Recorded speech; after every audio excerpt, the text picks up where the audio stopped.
Good morning. आज हम पढ़ेंगे standard 5 English medium subject Gujarati निकालो पेज नंबर 51 चैप्टर 9 कदर। એમાં રૂઢિપ્રયોગોમાં આપણે લાસ્ટ બે બાકી રહ્યા હતા કે પડ્યો બોલ ઝીલવો, તો આજ્ઞાનું પાલન કરવું. ચલો નોટબુકમાં લખી લો.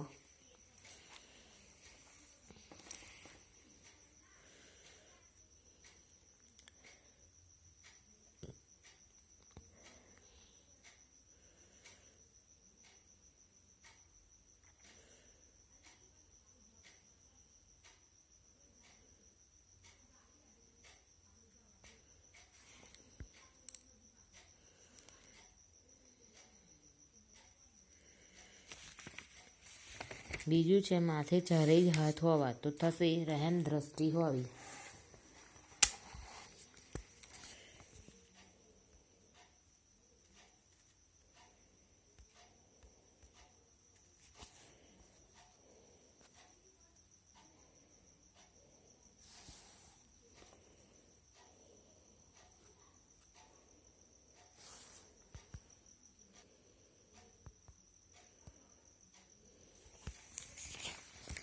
ચલો લખ્યું. હવે પાછળ નેક્સ્ટ પેજ નંબર 52 એમાં આપેલું છે ભાષા સજ્જતા.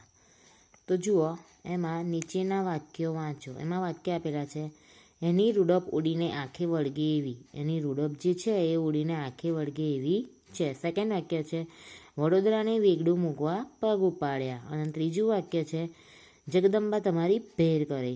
આ વાક્યોમાં રૂડપ, વેગડું, ભેર વગેરે શબ્દો લોકબોલીના છે. ત્રણ વાક્યોમાં આવે ને. પહેલા વાક્યમાં એની રૂડપ, એ રૂડપ. પછી બીજા નંબરમાં આવ્યું વેગડું, વડોદરાને વેગડું મૂકવા પગ ઉપાડ્યા, તો વેગડું. અને ત્રીજું છે જગદંબા તમારી ભેર કરે, એટલે ભેર.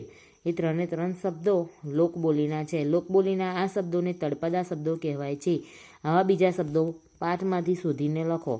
તો આવા બીજા શબ્દો પાઠમાંથી શોધીને લખવાના છે. તો ચલો નોટબુકમાં આ લખવાનું છે. અને સેકન્ડ છે બીજા કેટલાક ભાષા પ્રયોગો નોંધો. તો એ બીજા ભાષા પ્રયોગો આપેલા છે. પહેલું ઘરની ગામ તો ખોબા જેવડું. બીજું જાયદી ખજૂરની પેશી જેવો વાન. ત્રીજું મૂળાના પતિકા જેવા 500 રૂપિયા.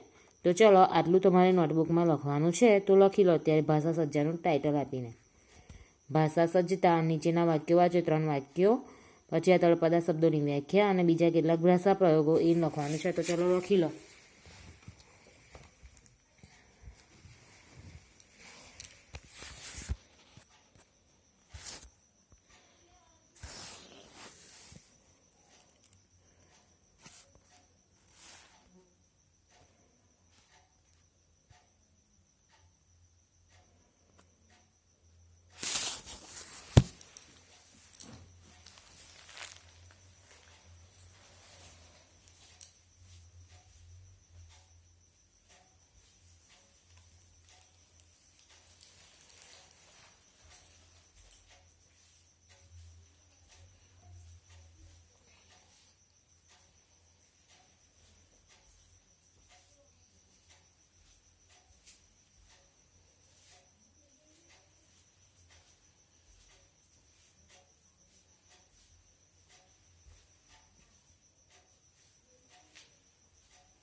ચલો લખાઈ ગયું. Okay, thank you.